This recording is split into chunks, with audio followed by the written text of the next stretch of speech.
And I'm not seeing it. Okay, there we go. Hey guys, welcome back to howtobuycrypto.com. You might be able to notice I'm not in my normal digs. I told you I'm going to be bouncing around. It's almost midnight.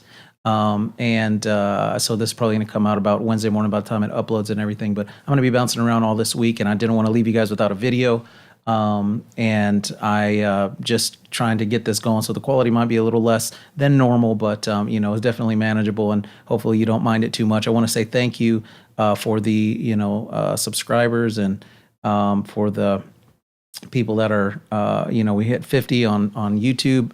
Which is awesome. I think you guys are sharing the words, and I'm trying to share with you all the information that I can to answer your questions. And it's hard to keep up, but I'm doing the best I can. So about this question with a possible fork in August, really, I'm going to point out again these articles that were linked. Josh posted a really good article here, and I clicked on it here, so you can see what happens during a fork.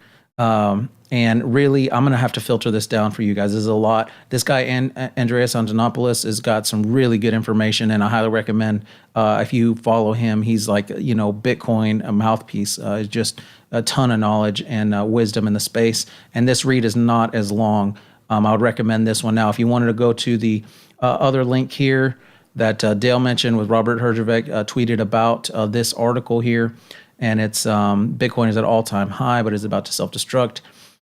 This is a much more thorough read, much more, you're just going to have to take your time reading it to get through. And honestly, I feel like, Forbes is just trying to be thorough with the reporting, which is great and all. I just feel like it's more information than you really have to have, So, if that's what you want to look at, you're more than free to do that, or read them both. I read them both, and both good information. But like I said, lighter read is the first one, and you get an idea of what's happening. So really, I'm just going to try and filter down to help you guys, instead of going through this, because, well, really, I don't have the time to explain it all, and you guys don't have to know it all to know what to do. So I mentioned before, I'm really not worried. I'm not concerned about this fork. I have more skin in the game than most of the people that I know, and so the deal. Well, I have more Bitcoin than anybody I know, so that's really what it comes down to. And I have about maybe 3.5 Bitcoin out on the market between a few exchanges, Coinbase and Bittrex and Poloniex and a couple of others. So I'm not worried about it. In August, should the time come, what it comes down to is you have three forces at work here. And number one, you have the developers, that are writing for Bitcoin for the platform.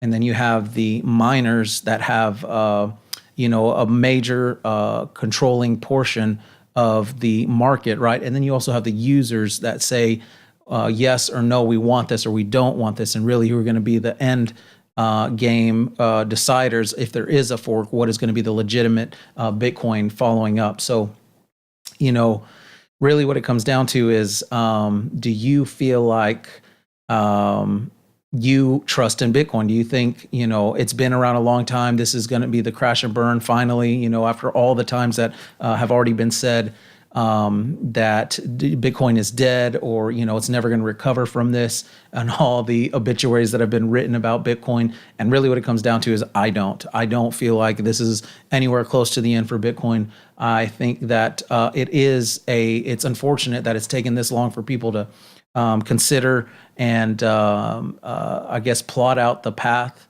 a direct path for the growth in the space. But the truth is, people are looking at Bitcoin as a store of value more so than a day-to-day currency, and because of that, they're okay with paying higher fees to do it. All right, so for gold, you pay a premium because you don't just buy a nugget of gold. You buy a coin that has been minted, and you have to pay the shipping for. And so you pay for that mint, and you pay for the shipping extra on top of gold. And of course, Bitcoin is twice as expensive as gold right now. And so it costs a little bit more, and people are okay with saying, okay, well, I'm not going to be using this to buy coffee. I'm not going to be using this to buy a pack of gum at the store. So it doesn't really matter the fees for me to move it around, because that's not as something that I'm that concerned about.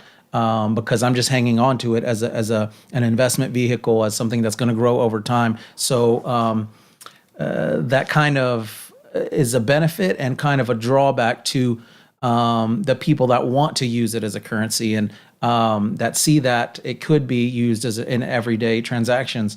So basically, the miners are saying we're okay with the status quo because we can charge higher fees because of the congestion. Because some people, to get their orders through, will pay a higher premium to get their orders through. And the people that don't have the money to push orders through just have to wait on the blockchain and the slow processing time. So I'm saying slow comparably to what Bitcoin has before, almost instantaneous, almost moment by moment. And the truth is, Ethereum is much faster than Bitcoin is right now. And if they don't implement something, Ethereum might very well by August have overtaken the market share or market cap of Bitcoin.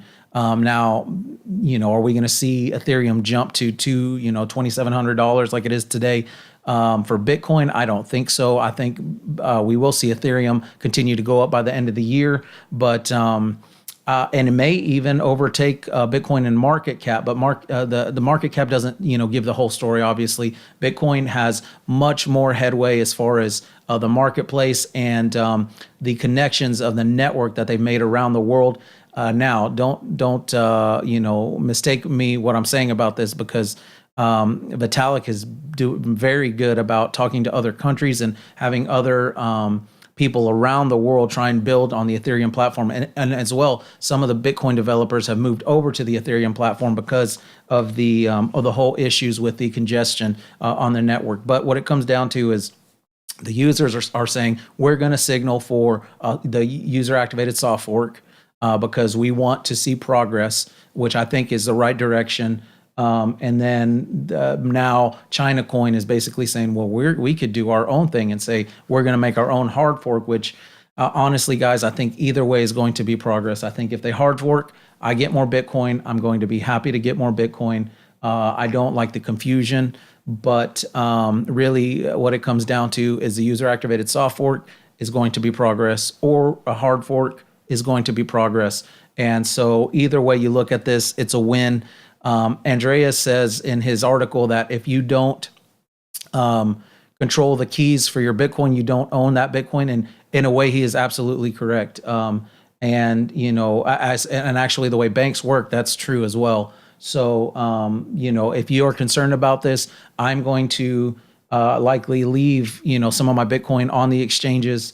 And maybe pull 1 or 2 Bitcoin off the market into my Trezor or my Ledger NOS, or I can show you guys how to set up a paper wallet for those that are interested, because Ledgers and Trezors are harder to come by today because of all this stuff, and people being worried about the volatility on the exchanges.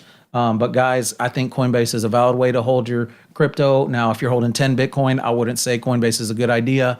If you're holding, less than 2, I think Coinbase is a valid way to do it. Or if you want to spread it over multiple exchanges, no problem. But a paper wallet is fairly simple, fairly easy to set up. So consider that for those of you that are concerned, or as well as software wallets like Exodus. I used to recommend Jax. I no longer do that because of an exploit that they've pointed out that they said they're not worried about fixing. And I guess I can talk about that more later. But really what it comes down to, guys, is don't worry about what you're hearing. What it comes down to is I think there's going to be progress. However, we look at this beyond August 1st. And I think the whole market of crypto space is getting more attention because of this, which I think is excellent. And not the way I want to get the attention, but I feel like, kind of all press is good press at this point, and it's growing the market space. So anyhow, that's it. I'm going to wrap it up for you guys. You can email me at marco at howtobuycrypto.com or myquicktip@gmail.com. Hit me up on Facebook, YouTube, any of these places, guys. I'm trying to answer one by one all the questions that you're sending and, commenting and all these things. So thank you for the interaction. I love it. I love being able to talk with you and talk you through some of these things. But keep your chin up. Don't worry too much. Don't sweat it. And hopefully I've been able to explain a little bit to you here with the questions and concerns that you had. And I guess I will talk to you guys soon. God bless you. Bye-bye.